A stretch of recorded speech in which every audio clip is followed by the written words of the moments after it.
Bismillahirrahmanirrahim. Yang sunnah sekarang, sunnah wudhu. Artinya kalau kita tidak melakukannya nggak apa-apa. Yang pertama adalah bersiwak. Di dalam ilmu kedokteran kita sikat gigi berapa kali? Berapa kali secara medis? Hah? 2 apa 3 kali? Pagi, sore, malam. Ini jemaah, berapa kali biasanya mereka nganjurkan? 2. Kapan? Bangun tidur dan mau tidur. Jemaah, kalau habis makan berarti kita makan 3 kali. 3 kali wudhu. Kemudian mau tidur, sikat gigi lagi. Dalam Islam ternyata kita dianjurkan bersiwak setiap kali mau wudhu. Jadi paling tidak berapa kali? 5 kali. Kalau mau sholat duha, tambah lagi kamu. Nah, mau sholat malam, tambah lagi. Kita dianjurkan untuk bersiwak. Itu kalau mampu. Makanya kita bahas kemarin itu, kalau bisa ada teman-teman yang cari pohon siwak. Ustaz, apakah sikat gigi tidak mewakili? Ya bisa lah itu mewakili di beberapa momentum. Tapi kan kita dianjurkan bersiwak kalau mau sholat juga. Apa antum ketika imamnya qad qamatis sholat qad antum mengeluarkan odol semanusia di soft masjid? Nggak mungkin kan lakukan itu. Kalau mungkin di kamar mandi bisa. Tapi kalau pas di soft, Nabi SAW ketika masuk rumah, beliau pakai siwak. Antum gimana kalau mau pakai sikat gigi mau masuk rumah? Paling tidak di depan rumah harus ada keran, ada wastafel ya, seperti itu. Maka tadi usahakanlah antum cari jamaah pohon tertentu. Coba banyak pohon di sini. Iya, antum coba yang bisa pakai siwak dan tidak harus pakai kayu siwak. Kayu siwak itu kayu arok yang dipakai Nabi SAW. Tapi semua kayu yang bisa dipakai fadhol. Kalau nggak pakai kayu bisa pakai tisu. Bisa pakai tisu. Para ulama mengatakan sesuatu yang kasar, yang pokoknya bisa membersihkan. Sebagian orang, masya Allah ya maaf, dia eman-eman sama sisa makanannya eman. Ustaz, nanti anak mungkin lapar kan bisa anak.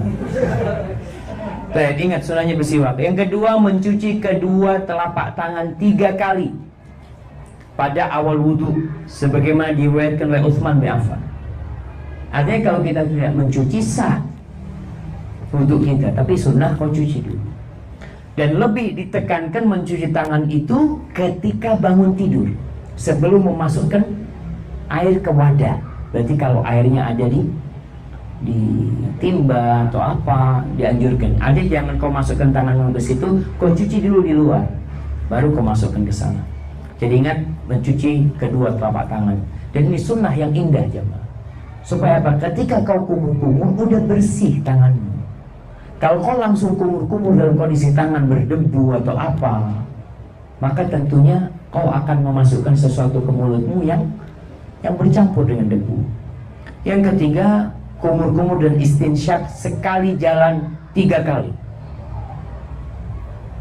Beliau mengatakan hadis Nabi SAW ketika mengajarkan wudhu, annahu tamadma wa wastansyaqa min kaffin wahidatin fa fa'ala dzalika 3.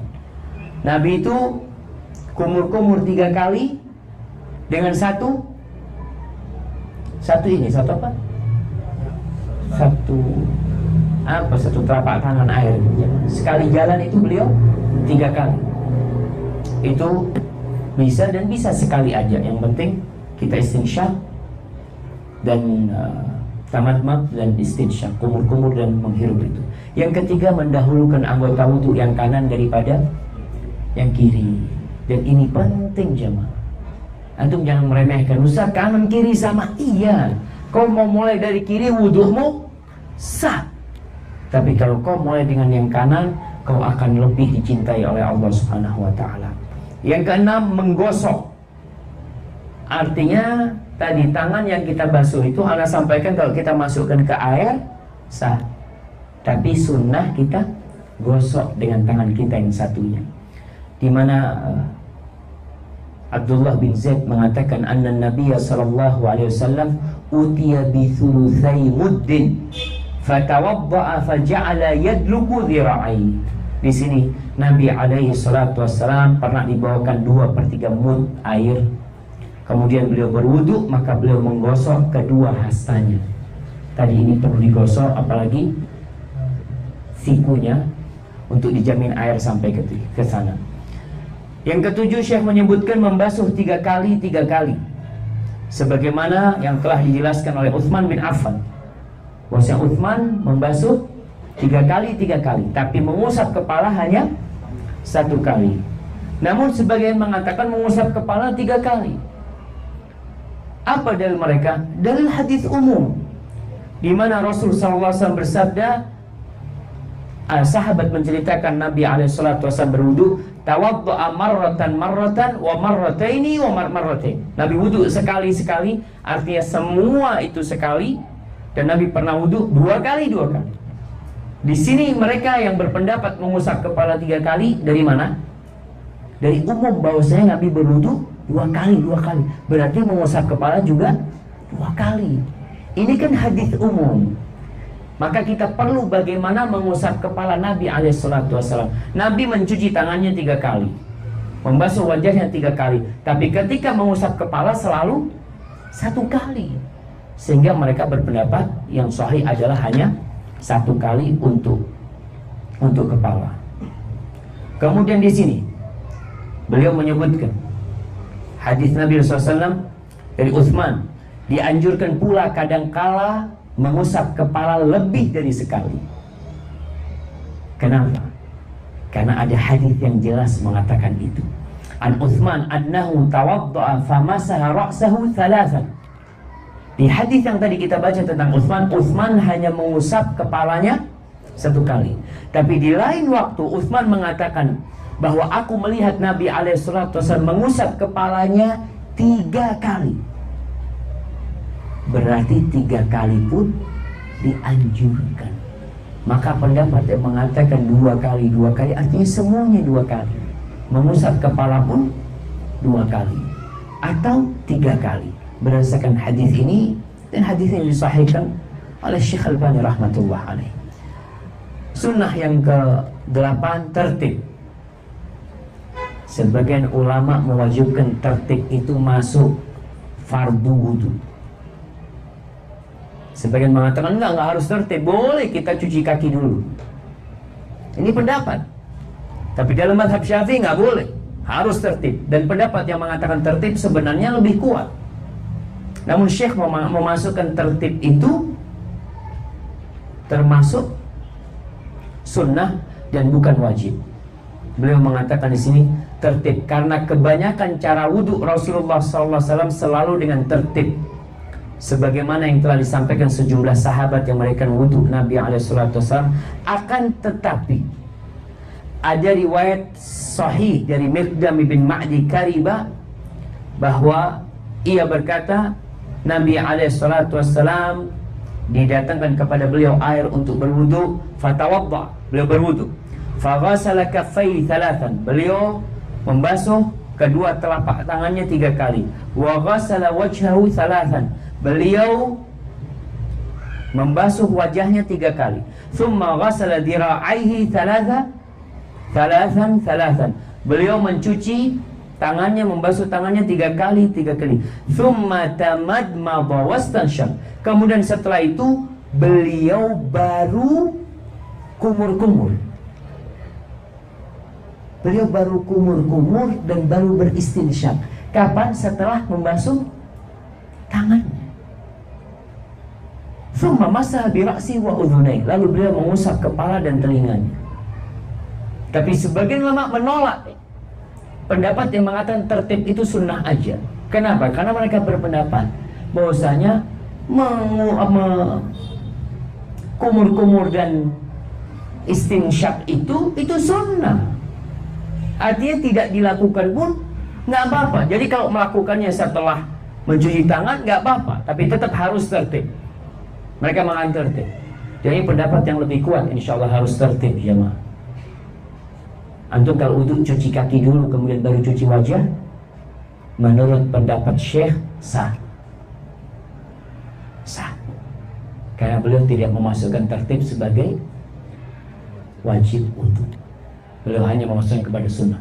Tapi pendapat jumhur ulama, anda lihat rasanya yang lebih kuat yang mengatakan harus tertib. Barakallahu fikum. Yang 9, berdoa. Doa setelah wudhu. Kita tahu tuh, orang yang baca doa setelah wudhu akan dibukakan pintu surga yang 8. Apa doa setelah wudhu? Jamil jiddan. Asyhadu an la ilaha illallah wahdahu la syarikalah wa asyhadu anna Muhammadan abduhu wa rasuluh. Maka akan dibukakan pintu surga yang 8. Ada tambahan. Di dalam riwayat Tirmidzi tambahannya mengatakan Allahumma ij'alni minat tawwabin waj'alni minal mutatahhirin. Memang tambahan ini diperselisihkan oleh para ulama kesahihannya. Tapi dalam Sahih Tirmidzi dikatakan ini sahih, sehingga kita boleh mengamalkannya. Allahumma ij'alni minat tawwabin waj'alni minal mutatahhirin. Yang ke-10 disebutkan, jamaah ini sudah taib, anak-anak selesaikan tentang sunnah-sunnah. Yang ke-10 membaca subhanakallahumma wa bihamdika asyhadu an la ilaha illa anta astaghfiruka wa atubu ilaik. Doa kafaratul majlis. Disebutkan dalam hadis Abu Sa'id Al-Khudri bahwa Nabi SAW bersabda, barang siapa yang berwudu thumma qala, lalu setelah wudu dia berkata subhanakallahumma wa bihamdika asyhadu an la ilaha illa anta astaghfiruka wa atubu ilaik, disebutkan niscaya dicatat pada sebuah lembaran, kemudian dicetak dengan sebuah cetakan, lalu dipecahkan hingga pada hari kiamat. Afwan, ini terjemahannya kacau. Bentar.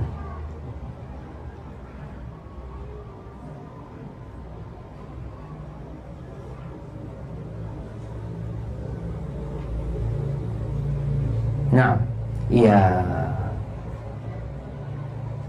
falayuksa artinya akan dicatat dalam catatan ucapan dia, lalu distempel. Dulu itu disegel, artinya disegel dengan segel yang segel itu tidak akan dibuka kecuali kapan? Pada hari kiamat. Jadi ini termasuk amalan yang mulia, jemaah. Kita membaca doa kafaratul majlis setelah wudu, dan hadis ini disahihkan oleh Syekh Albani rahmatullah alaih. Yang ke-11 salat 2 rakaat sesudah wudu, sebagaimana dalam hadis Utsman bin Affan, dan sebagaimana yang biasa diamalkan oleh Bilal bin Rabah radhiyallahu taala, di mana Bilal setiap selesai wudu dia salat sunnah. Barakallahu fikum.